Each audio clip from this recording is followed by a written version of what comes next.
உறவுகள் அனைவருக்கும் வணக்கமுங்க. இங்கே காவேரி கூட்டிக்கிட்டு கோயிலுக்கு போங்கன்னு சாரதா சொல்கிறாங்க. காவேரி அப்படியே ஆடி போய் நிற்கிறாங்க. அம்மா என்ன முன்ன பின்ன தெரியாதவங்க கிட்ட அனுப்புகிறாங்களே, முன்னாடியெல்லாம் இப்படியா சொல்லி வளர்த்தாங்க, தெரியாதவங்க கிட்ட பேசக்கூடாது அப்படின்னு சொல்லியிருக்காங்க. என்ன ஒன்றும் புரியலேன்ட்டு ஆனாலும் ட்ரெஸ் எல்லாம் பண்ணிக்கிட்டு வந்து நிற்கிறாங்க. அதை பார்த்தா செம்ம சந்தோஷம் விஜய்க்கு. பின்னாடி பாட்டா போடுறாங்க பாருங்க, ஒன்றை விட்டா யாரும் எனக்கு இல்லைன்னு. அது கரெக்டு தாங்க. அப்படி தாங்க என்னை பொறுத்த வரைக்கும் இந்த வேர்ல்டுலேயே காதலர்களுக்காக போடப்பட்ட பாட்டு எல்லாமே நம்ம வீக்காவுக்காகத்தான் அப்படின்னு தாங்க எனக்கே தோணுது. சும்மா பயப்பிள்ளைங்களும் பட்டையை கிளப்புதுங்க. 2 பேரோட ஃபோட்டோவை போட்டு அவங்க நடிக்கிற சீன்ஸ்க்கு ஏற்ற மாதிரி தமிழ் காதல் சாங்ஸை போடுறாங்க பாருங்க. என்னையே மறக்கிறேன் தன்னையே மறக்கிறேன்னு சொன்னால் அது மிகையாகாது. எல்லாருக்குமே அப்படித்தானா அப்படின்ட்டா காமெண்ட்ஸில் எஸ்ன்னு சொல்லிடுங்க.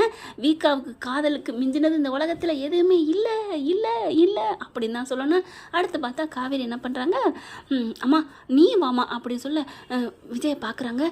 என்ன தம்பி வாங்கத்த, வாங்க அம்மா நீங்கள் வாங்க, பாப்பா உங்க மேலே பாசமாக தானே இருக்கா அப்படின்ட்டு பாப்பா பார்த்து அப்படிங்கிறாங்க. ஆமாம் பாட்டி வாங்க அப்படின்னு சொல்கிறாங்க. ஏன்னா அப்போ தானே எடுத்து கொடுப்பாங்க. சாரதா இருக்கிறதுனால தானே இப்போ எல்லாமே ஹிண்டு கொடுக்குது. இல்லைன்னா காவேரி கூப்பிட்டுருமா என்ன வீட்டுக்குள்ளே.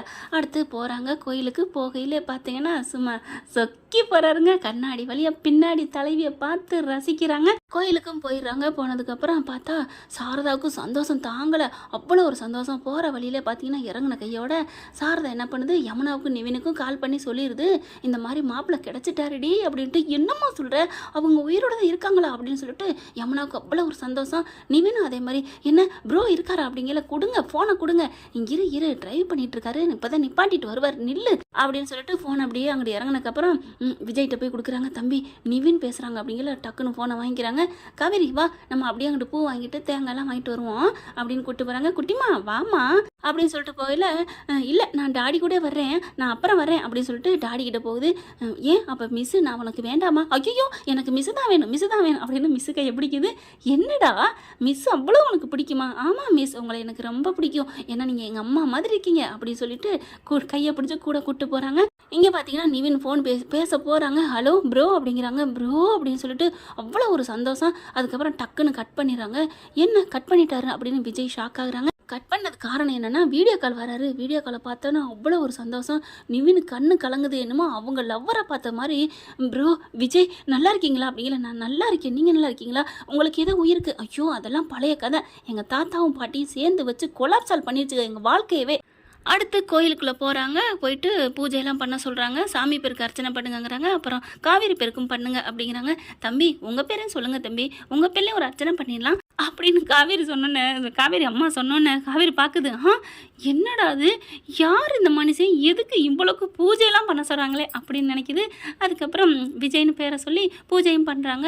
தனியாக ஸ்பெஷலாக விஜய் பேருக்கும் காவேரி பேருக்கும் குட்டிமா பேருக்கும் நல்லா பண்ணுங்க அப்படிங்கிறாங்க. நீங்கள் சொன்னாலும் சொல்லாட்டி நான் நல்லா தாம்மா பண்ணுவேன் அப்படிங்கிறாரு அந்த பூஜாரி. அதுக்கப்புறம் சாமியெல்லாம் கும்பிட்டுட்டு விபூதி கொடுக்குறாங்க. பார்த்தா குங்குமம் விபூதியும் நிறைய கையில் கொடுத்துறாரு விஜய். கொடுத்த கையோட காவேரிட்ட கொடுக்கங்காட்டிலே அங்கே அப்படியே மணி அடிச்சுட்டு அங்கிட்ட ஒருத்தவங்க கூப்பிட்றாங்க. அப்படியே திரும்பிடுறாரு. பூசாரி ஐயா அப்படின்னு காவேரி கூப்பிட உடனே சாரதா வந்துட்டு, தம்பி உங்கள் கையில் தான் நிறையா இருக்குல்ல, வச்சு விடுங்கன்னு சாரதா சொன்னா அப்படின்னு பார்க்குறாங்க. காவேரி அம்மா அப்படிங்க, என்னடி கோயிலில் அந்த சாமி கொடுத்தா என்ன இந்த சாமி கொடுத்தா என்ன, 2 சாமியும் ஒன்றும் இல்லை, நம்ம சாமி ஸ்பெஷல் இல்லையா, இவர் என்ன பண்ணுறாரு, அத்தை கொடுங்க வையுங்க அப்படிங்கிறாங்க. சரி அப்படின்ட்டு கண்ணை முடிக்கங்க அப்படின்ட்டு எடுத்து வைக்கிறாங்க. சாரதா சொன்னதுனால காவேரியும் பேசாமல் கண்ணை முடிக்கிறது. அப்படியே எடுத்து வைக்கிறாங்க. குங்குமமும் வைக்கிறாருங்க. குங்குமத்தையே வச்சு விட்றாருன்னா பார்த்துக்கங்களேன். கண்ணில் லைட்டாக படுது. அப்படின்னு சொல்ல, இருங்க வெயிட் அப்படின்னு கையை கொண்டு வச்சு அப்படியே ஃபூன்னு ஊதி விடுறாங்க. அப்படியே தூரத்தில் நின்றுட்டு சாரதா 2 கையும் அப்படியே நெத்தி வார்ப்பாங்க இல்லையா, 2 பேருக்குமே பேரன் பேத்தி 3 பேருக்குமே சேர்ந்து அப்படி வைக்கிறாங்க. அப்படி என் தங்கங்களே நீங்கள் நல்லா இருக்கணும் அப்படின்னு அவ்வளோ ஒரு தாய் மனசு வாழ்த்துதுங்க. அதுக்கப்புறம் கண்ணை திறந்துடுறாங்க. சரின்னு சொல்லிட்டு சூப்பராக இருக்குங்க உங்களுக்கு அப்படிங்கிறாரு விஜய். தேங்க்ஸ் அப்படிங்கிறாங்க. உண்மையிலங்க இது வச்சதுக்கப்புறம் நீங்கள் அழகா, உங்களால் இந்த பொட்டுக்கு அழகான்னு செம்ம வேற லெவல் அப்படிங்கல அவங்களுக்கு காவேரிக்கு வெக்கம் வருது. ஏன்னா கனவுல வந்த கதாநாயகன் இல்லையா. அப்புறமா சரி வாங்க போய் தேங்காய் உடைப்போம் அப்படின்னு போய் தேங்காயை உடைக்கிறாங்க. உடைச்சதுக்கப்புறம் எடுத்து சில்லெல்லாம் எடுத்துக்கிட்டு உட்காந்து சாப்பிட்றதுக்கு கொடுக்குறாங்க. இருங்க நான் எடுத்து தரேன்னு இங்கே விஜய் என்ன பண்ணாரு, இப்படி உடைக்கிறாருங்க. உடைச்சோன்னு கையில் லைட்டாக குத்திடுது. குத்துன கடை என்ன தம்பியாச்சு என்ன தம்பியாச்சு அப்படின்னு ஒன்றும் இல்லைம்மா அப்படின்னு சொல்லிட்டு கையை லைட்டாதுங்கிறாரு. ஆனால் கை கொஞ்சம் குத்திருதான். பார்க்குறாங்க, என்னடா அம்மா இந்த தவிக்குதே ஒன்றும் புரியலையே அப்படின்னு சொல்லிட்டு டேடி எனக்கு கொஞ்சம் மிஸ்ஸு கொஞ்சம் கொடுங்க அப்படின்னு மாற்றி மாற்றி சாப்பிட்றாங்க. நம்ம காவேரி சாப்பிட்டுக்கிட்டே இருக்கிறாங்க. விஜய் அப்படியே சைட்டு ஓரக்கண்ணால் அடிக்கிறாருங்க.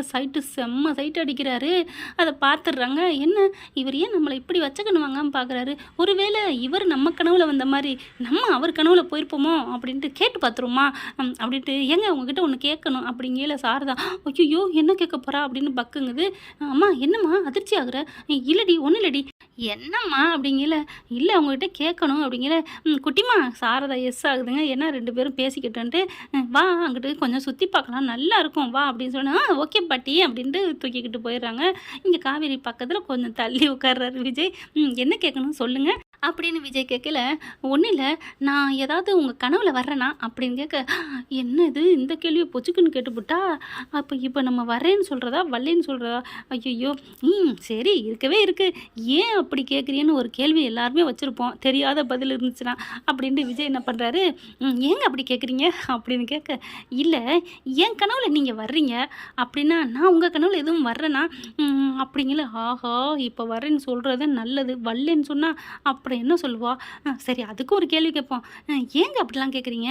இல்லைங்க நான் உங்கள் கனவுல வரேனான்னு தெரிஞ்சுக்கணும். ஏன்னா நான் உங்களை ஓயாமல் நான் பார்க்குறேன், சைட் அடிக்கிறேன். என்னது அட பார்க்குறேன்னு சொன்னேங்க. ஓ சரி சொல்லுங்கள் அப்படிங்கிறாரு. அதாங்க நான் உங்களை பார்க்குறேன்னா நீங்கள் என் கனவுல வந்தீங்கன்னு, நம்ம கனவுல வந்தவர் நேரில் அழகாக இருக்காரு சூப்பராக இருக்காரு அப்படின்னு சைட் அடிக்கிறேன். நீங்கள் நானும் வந்ததுலேருந்து பார்க்குறேன், எத்தாப்பில் தெரியுது அந்த தூணில் நல்லா பளிங்கு மாதிரி கண்ணாடி, அதை நீங்கள் என்ன பார்க்குறீங்க, நான் அதை பார்த்தேன். அதான் ஒரு வேளை உங்கள் கனவுல நானும் வந்திருந்து நம்ம கனவுல வந்த மாதிரியே இருக்காளே அப்படின்னு நீங்கள் என்ன பார்க்குறீங்களா ரசிக்கிறீங்களான்னு தெரிஞ்சுக்கணும். அப்படின்னா சரின்ட்டு நான் விட்டுறலாம்ல, அதுக்கு தான் பாஸ் கேட்குறேன் அப்படின்னு காவேரி கேட்டோன்னே, ஆஹா இப்போ நீ உண்மையை சொல்லிடாதடா பொய்யை சொல்லுடா விஜய் அப்படின்ட்டு, ஆமாங்க நீங்கள் என் கனவுல வந்தீங்கங்க அப்படின்னு விஜய் சொன்னோன்னே, அப்படியா என்னங்க நமக்குள்ள ஒரு பந்தம் இருக்குது, காவேரி என்ன பந்தம் இருக்குன்னு கேட்குற கேள்விக்கு இவங்களால பதிலே சொல்ல முடியல, அதுதாங்க எனக்குமே தெரியல அப்படின்னு சொல்ல, அப்படியே 2 பேரும் பார்க்குறாங்க. ஒருத்தர் வச்சக்கணுவாங்க பார்க்க, அப்படியே இங்கே கண்ணாடியில் அந்த பளிங்கு மாதிரி தெரியுதுன்னு சொன்னோம் இல்லையா, அதில் காவேரி பார்த்துடுறாங்க. பார்த்த கையோட என்ன நெத்தியில் குங்குமம் வச்சுருக்காரு. அப்போது என் நெத்தியில் விபூதி மட்டும் வைக்கலையா, குங்குமமும் வச்சாரா? குங்குமமும் வைக்கிறதுக்கு நம்ம அம்மா எப்படி சம்மதிச்சிருப்பாங்க? ஒரே மண்டையை போட்டு குழப்பிக்கிற மாதிரி இருக்கே அப்படின்னு நினைக்கிறாங்க. கரெக்டாக அப்படி நினச்சிட்டு இருக்கிற ஒருத்தன் தேங்காயை போட்டு உடச்சிட்றான். நெத்தியில் பட்டுறது. அம்மா அப்படின்னு கத்துறாங்க. கத்துன கையோட தாங்குமா நெஞ்சம் விஜய்க்கு துடிச்சு போகிறாரு. காவேரி என்னடாச்சு அப்படின்ட்டு இப்போ தாங்க சைட் அடித்தாங்க 2 பேரும். அது அந்த கடவுளுக்கு பொறுக்கலையா என்ன? வேகமாக காவேரிங்கிறாங்க. அப்படியே மயங்கி விழுகிறாங்க. நெத்தி அப்படியே திடைக்கிறாரு. என்னாச்சுமா என்னாச்சு அப்படின்னு சொல்லிட்டு அப்படி பார்க்குறாங்க. காவேரி ஒன்றும் இல்லடா அப்படின்னு சொல்லிட்டு, ஐயோ அப்படிங்கல. அத்தை அப்படிங்கிறாங்க. ஏன்னா காவேரி மயங்கி விழுந்துடுறாங்க இல்லையா. அத்தை வாங்க அப்படிங்கிற இது இங்கே பேத்தியை தூக்கிட்டு அவ்வளோ சந்தோஷமாக தெரியுது. அதுக்கப்புறம் அங்கேருந்து குரல் கேட்டுருது. ஐயோ என்னாச்சு அப்படின்னு ஓடி வராங்க. என்னாச்சு மாப்பிள்ள அப்படிங்கிற, தேங்காய் யாரோ உடச்சிட்டாங்க அப்படிங்கிற. நெத்தியிலேருந்து பார்த்தீங்கன்னா கொட்டுதுங்க பொலப்பொலன்னு ரத்தம். அதுக்கப்புறம் டக்குன்னு சேலையை கிழிச்சு நெத்தியில் கட்டிடுறாங்க. கட்டினதுக்கப்புறம் என்ன தம்பி என்ன ஆச்சு அப்படிங்கிறாங்க. தெரியலையே. ஐயோ வாங்க நம்ம ஆஸ்பத்திரிக்கு போவோம், தூக்கிட்டு போவோம் அப்படிங்கிறாங்க. காவேரி எந்திரி அப்படின்னு பயங்கரமாக கத்துறாருங்க விஜய். கடவுளே நான் உனக்கு கண் இல்லையா, இப்போ தானே நான் விளக்கு போட்டு வேண்டிட்டு வந்தேன் என் பிள்ளைக்கு நல்லா ஆகணுன்ட்டு, இப்படி அவன் நெத்தியில் இப்படி பண்ணிட்டியா அப்படின்னு அழுதுகிட்டே வராங்க. பாட்டி பார்க்குறாங்க, பேத்தி பார்க்குது. மிஸ்ஸுக்கு என்னாச்சு மிஸ்ன்னு சொல்லி அழுகுது, மயக்கத்தில் இருக்குது. வேகமாக தூக்கிட்டு போயிடுறாங்க. இங்கே டாக்டரை கூட்டி கொண்டு செக்கப் பண்ணுறாங்க. ஃபுல் செக்கப் பண்ணி பார்க்குறாங்க. கவலைப்படாதீங்க, உங்கள் பொண்டாட்டிக்கு நல்லா ஆயிடுச்சுன்னு நான் நினைக்கிறேன். கண்ணு முழிச்சா கண்டிப்பாக அவங்களுக்கு குணமாகறதுக்கு சான்ஸ் இருக்குது அப்படிங்கிறாங்க. கடவுளே மகமாயி அப்படின்னு ரொம்ப வேண்டுதுங்க சாரதா. பார்த்தா டாக்டர்லாம் எல்லாம் முடிச்சிடுறாங்க. கொஞ்சம் நேரத்துக்கு அப்புறம் அம்மான்னு கூப்பிட்றாங்க. காவேரின்னு காதுக்குள்ளே போயிட்டு, காவேரி இங்கே பாருடா காவேரி, நான் உன் புருஷன் வந்திருக்கேன்டா, உன் பாசை வந்திருக்கேன், உன் மாமா வந்திருக்கேன், ஐ லவ் யூ காவேரி அப்படின்னு கடைசியாக சொல்கிறாங்க. அப்படியே கண்ணை திறக்கிறாங்க. அப்படின்னு சொல்லிட்டு அப்படியே முழிச்சு பார்க்குறாங்க. ஆஸ்பத்திரி கரெக்டாக தெரியுது. கண்ணை திறந்து பார்த்த கையோட அவங்க சொன்ன வார்த்தை விஜய் தாங்க. விஜய் அப்படின்னு சொல்லி கூப்பிட சாரதா அப்படியே ஓடி வருது. காவேரி காவேரி இங்கே பாருமா அப்படிங்கிறாங்க. விஜய் வந்துட்டு காவேரி காவேரி அப்படிங்கிறாங்க. அம்மா மிஸ்ஸு அப்படிங்கிறாங்க. அப்படியே கண்ணை திறந்து பார்த்துட்டு விஜய் அப்படின்னு சொல்லிட்டு சிரிச்சுட்டு கையை அப்படியே நீட்டுறாங்க. விஜய் அப்படியே ஓடி வந்து அதாவது அங்கே தான் நிற்கிறாரு. அவ்வளோ ஒரு ஆர்வத்தில் வந்து காவேரி என்ன தெரியுதா என்னங்க அப்படின்னு சொல்லிட்டு கட்டி பிடிச்சிக்கிறாங்க. அம்மா அம்மா அப்படின்னு சொல்லிட்டு அவ்வளோ சந்தோஷமாக கட்டி பிடிச்சிக்கிறாங்க. என்ன ஃப்ரெண்ட் இப்படி போனால் நல்லா தானே இருக்கும். பார்க்கலாம். தேங்க்யூ. இந்த வீடியோ உங்களுக்கு பிடிச்சிருந்தா தயவு செய்து லைக் பண்ணுங்க. இன்னும் அப்டேட்ஸ்க்காக சேனலை சப்ஸ்கிரைப் பண்ண மறக்காதீங்க. நம்ம கிட்ட இருக்க எல்லா சேனல்ஸோட லேட்டஸ்ட் வீடியோ அப்டேட்ஸ்க்காக மேல ரைட் சைடுல காட்டுற லிங்கை கிளிக் பண்ணி வாட்ஸ்அப் குரூப்ல ஜாயின் பண்ணுங்க. உங்களிடம் விடைபெறுவது நான் உங்கள் மெஹர்.